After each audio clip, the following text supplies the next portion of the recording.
नमस्कार दोस्तों, स्वागत है आपका डिफेंस गैलरी में। अमेरिका ने दोस्तों एक ऐसा काम किया हुआ है जो कि अभी तक किसी भी देश ने नहीं किया था। इस तरह के यूनिक काम कई बार अलग अलग देश करते रहते हैं, तो इस बार इसमें एक अमेरिकन कंपनी का नाम शामिल है जिसका नाम है रेथियन। रेथियन आपको अगर नाम आपने सुना ही होगा, ज़्यादातर चांसेस हैं, क्योंकि रेथियन जो है वो मिसाइल्स की फील्ड में एक बहुत बड़ा नाम है। दुनिया की टॉप 5 कंपनीज में जो डिफेंस कंपनीज हैं उनमें इनका नाम शामिल होता है। और ये अमेरिका के सप्लाई होने वाले वेपन्स में ज़्यादातर वेपन्स जो मिसाइल्स वगैरह अमेरिका यूज़ करता है वो रेथियन ही बनाती है। तो काफ़ी इस्टेब्लिश कंपनी है और इस कंपनी ने एक ऐसा यूनिक टेस्ट किया है जो कि फ्यूचर वॉरफेयर को चेंज करके जो सेनाएं होती हैं उनको काफ़ी ज़्यादा हेल्प करने वाला है। क्या किया है इस कंपनी ने?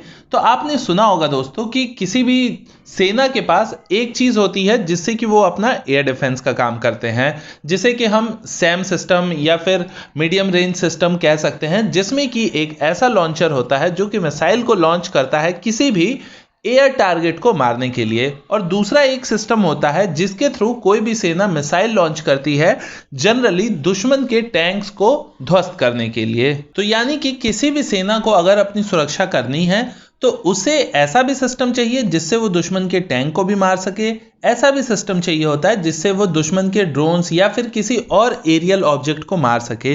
लेकिन रेथियन ने यहाँ पे एक ऐसा यूनिक टेस्ट किया है जिसमें कि उन्होंने एक एंटी टैंक मिसाइल जो होती है उसके लॉन्चर से एक सरफेस टू एयर मिसाइल को लॉन्च किया है। यानी कि ऐसा लॉन्चर जिससे ग्राउंड टू ग्राउंड मिसाइल्स पहले ऑपरेट होती थी, उस लॉन्चर से अब आप ग्राउंड टू एयर मिसाइल भी फायर कर सकते हैं। ये अपने आप में काफ़ी बड़ा अचीवमेंट आप इसे कह सकते हैं, क्योंकि हर लॉन्चर की अपनी खासियत होती है और उसे उस मिसाइल के तरह बनाया जाता है जिसे उसको ऑपरेट करना है। तो जनरली जो ATGM मिसाइल्स को फायर करने वाले लॉन्चर्स होते हैं वो सरफेस टू एयर मिसाइल्स को फायर नहीं कर पाते हैं। उनसे सिर्फ आप एक ही काम कर सकते हो जो कि है आप ग्राउंड टू ग्राउंड अटैक। लेकिन यहाँ पे ग्राउंड टू ग्राउंड अटैक करने वाला लॉन्चर ही रेथियन ने ग्राउंड टू एयर के लिए भी बना दिया। तो ये अपने आप में काफी बड़ा अचीवमेंट है। इस टेस्ट के दौरान अमेरिका का एक मिसाइल है एंटी टैंक गाइडेड मिसाइल जिसे कि जेवलिन कहा जाता है। तो ये जो जेवलिन मिसाइल लॉन्चर है इसके थ्रू अमेरिका ने स्टिंगर मिसाइल को लॉन्च किया है। स्टिंगर मिसाइल क्या है? तो ये एक short range surface to air missile है जिसकी रेंज तो बहुत ज्यादा नहीं है। अभी इसकी रेंज आप 4 से 8 किलोमीटर के बीच में समझ सकते हैं। अलग अलग टारगेट्स के लिए अलग अलग रेंज इसकी होती है। तो ये बेसिकली जो एक यूनिक कैपेबिलिटी है अमेरिकन सेना को वो देगा। क्योंकि होता क्या है, कई बार आप ऐसी जगहों पे होते हैं जहां पे आपकी क्षमताएं काफ़ी ज़्यादा लिमिटेड हो जाती हैं। तो ऐसी जगहों पे आप सैम सिस्टम या फिर जो सरफेस टू एयर मिसाइल्स होते हैं उनको कैरी करने में, उनके लॉन्चर्स को कैरी करने में कई बार दिक्कत आती है। तो अभी ये शॉर्ट रेंज की मिसाइल टेस्ट हुई है, लेकिन हो सकता है कि भविष्य में ऐसा भी सिस्टम्स बन जाए जो कि 100 किलोमीटर, 200 किलोमीटर या 400-500 किलोमीटर तक भी सरफेस टू एयर और सरफेस टू सरफेस दोनों ही मिसाइल आप एक ही लॉन्चर में लगा सकते हैं। अगर ये फ्लेक्सिबिलिटी मिलती है किसी भी सेना के लिए तो ये अपने आप में बहुत ज़्यादा कॉस्ट इफेक्टिव होगा, क्योंकि आपके लॉन्चर में कॉस्ट कम पड़ेंगे और साथ ही साथ ये फ्रेंडली भी होगा क्योंकि इसे कैरी करना बहुत ईजी होगा। तो ये एक यूनिक कैपेबिलिटी अमेरिका की रेथियन कंपनी ने दर्शाया है। उम्मीद करता हूं कि ये जो टेस्ट है इससे दुनिया में और भी अलग डिफेंस को लेके आइडियाज आएंगे कि और किस तरीके से इनोवेशन किया जा सकता है। ऐसे ही अभी रिसेंटली इंडिया ने भी किया है। इंडिया ने अपनी जो रशिया से ली हुई R-73 air to air missile थी उसे इंडिया के DRDO ने कन्वर्ट कर दिया है surface to air missile defence system में।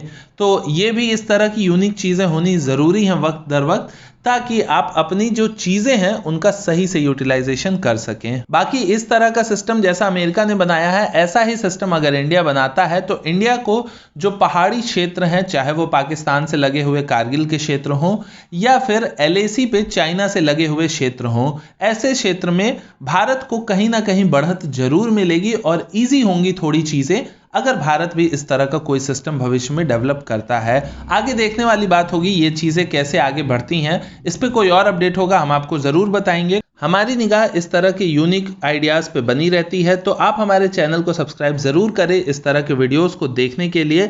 और साथ ही साथ अगर आप म्यूज़िक में इंटरेस्टेड हैं या फिर आपकी फैमिली या कोई फ्रेंड्स में म्यूज़िक में इंटरेस्टेड है या फिर वो सिंगिंग सीखना चाहता है या डांसिंग सीखना चाहता है या इस तरह के और भी कोई फाइन आर्ट सीखना चाहता है, तो वो सारे लोग स्वर गंधार को कांटेक्ट कर सकते हैं। स्वर गंधार एक संगीत संस्थान है जो कि कानपुर में स्थित है।